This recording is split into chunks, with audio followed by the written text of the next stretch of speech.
fundadora, integrante de AUDEC, nos va a hablar sobre las prácticas que son conceptos, son las de encuentro entre el psicoanálisis y la psiquiatría. En realidad el título había quedado quedó un poco cortado, porque lo original era prácticas que son conceptos, zonas de encuentro y desencuentro entre la psiquiatría y el psicoanálisis. Esto de prácticas que son conceptos, pienso que las prácticas, tanto, ¿se escucha? Sí, sí. Que las prácticas, tanto de la psiquiatría como el psicoanálisis, depende de la concepción que cada disciplina tenga del funcionamiento psíquico. Voy a tomar 5 o 6 puntos porque el tiempo es muy cortito. Punto 1. El hecho de haber comenzado mi formación como psiquiatra en el Hospital Vilarrebó hace ya algunas décadas permitió a la vez mi primer contacto con la locura, en una época en que se nos enseñaba que los locos, y particularmente los esquizofrénicos, no sentían angustia. Al mismo tiempo, marcó mi descubrimiento del psicoanálisis.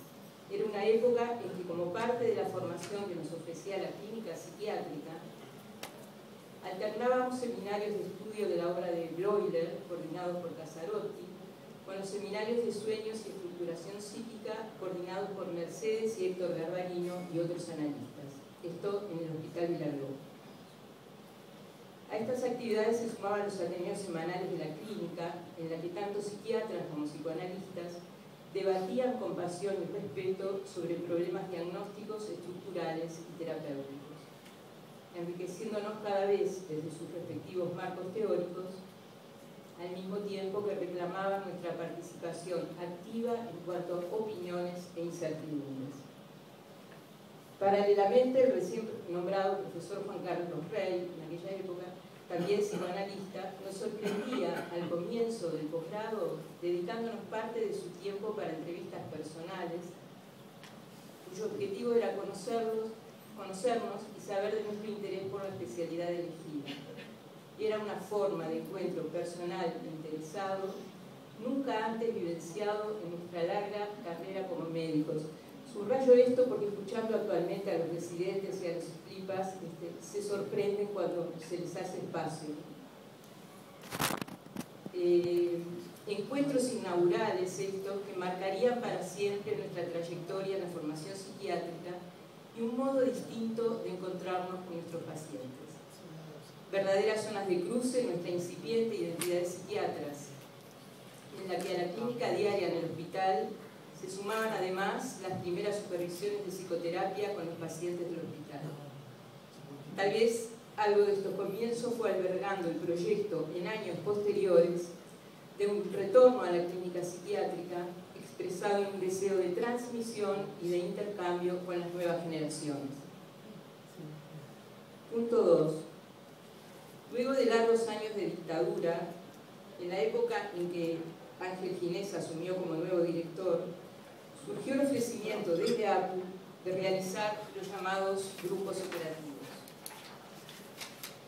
integrados por posgrados y residentes cuya finalidad era poder pensar sobre las dificultades y problemas del ejercicio de la profesión en el ámbito hospitalario y en la relación con los colegas médicos y no médicos que compartían el quehacer diario. Nos reuníamos cada 15 días en la sede de la Asociación Psicoanalítica y esta actividad se mantuvo durante 3 años, recibiendo en cada rotación a los nuevos integrantes.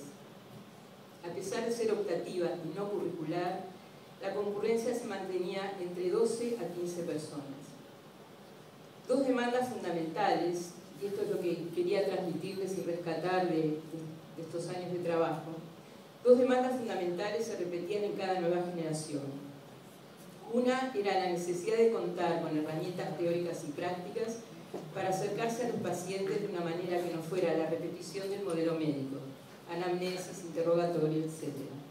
Y la segunda era poder entender el sentido de los síntomas.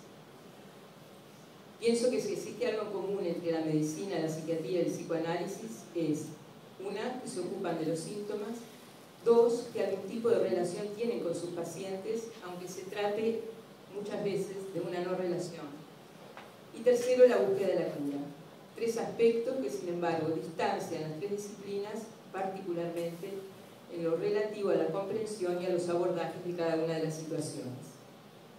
Punto 3. Lugar del síntoma, y acá me encuentro con lo que decía Juan Carlos en algunos aspectos, lugar del síntoma en estas diferentes disciplinas. Entiendo que el síntoma es tomado en psiquiatría y en medicina como evidencia única y definitoria del diagnóstico. Síntoma que es considerado en su dimensión superficial y descriptiva, porque en parte es aliado de una supuesta ceguera que el paciente tiene sobre su propio padecer. Es decir, repite en forma sostenida su historia oficial como única verdad posible. La relación médico-paciente queda pautada por líneas de fuerza que marcan, por un lado, el lugar del conocimiento en relación al médico y el lugar de la ignorancia en relación al paciente.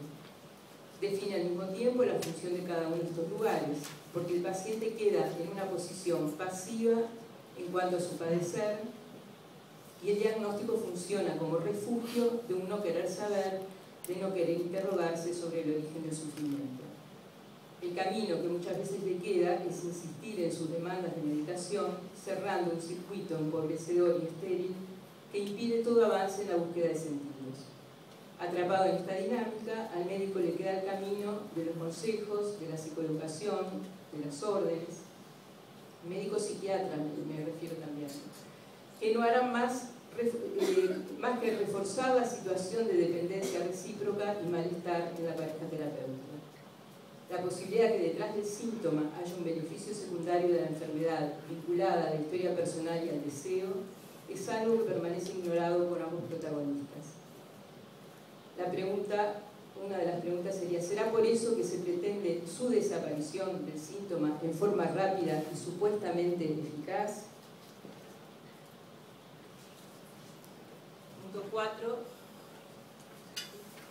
Sabemos que los manuales, me voy a meter acá un poco atrevidamente, sabemos que los manuales clasificatorios IE10 y DSM-4 y ahora el 5, que me parece ya está pronto, actúan desde la agrupación estadística de signos y síntomas surgido desde lo observable y pretenden un criterio de objetividad.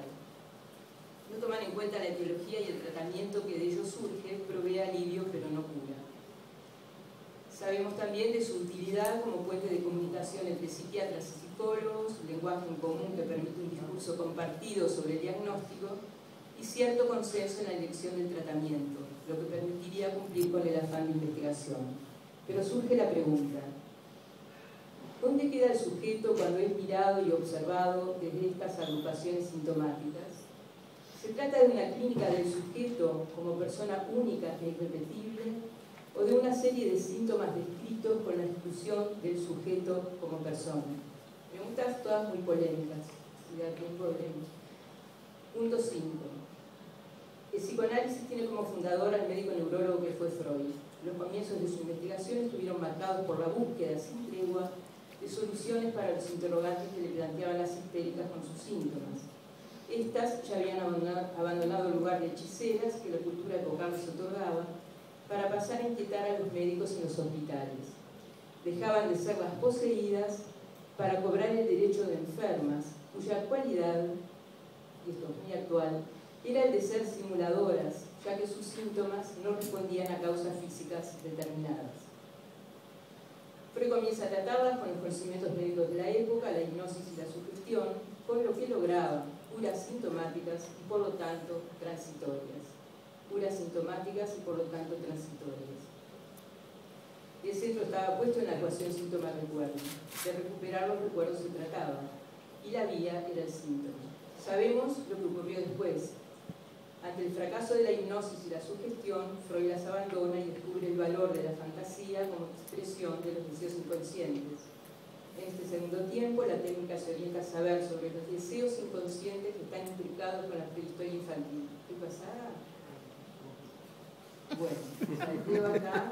Historia personal que se va a desplegar en la relación con el terapeuta a través de la transferencia. Salteo. Finalmente, en tercer tiempo, el desarrollo de la segunda tópica, yo, ello, super yo, permitirá nuevos avances en la cura. Se tratará en adelante de modificar las relaciones entre las instancias, fortaleciendo al yo débil, para que pueda enfrentar de otra manera las exigencias del super yo tiránico y del ello pulsional. Digo después que estas son hipótesis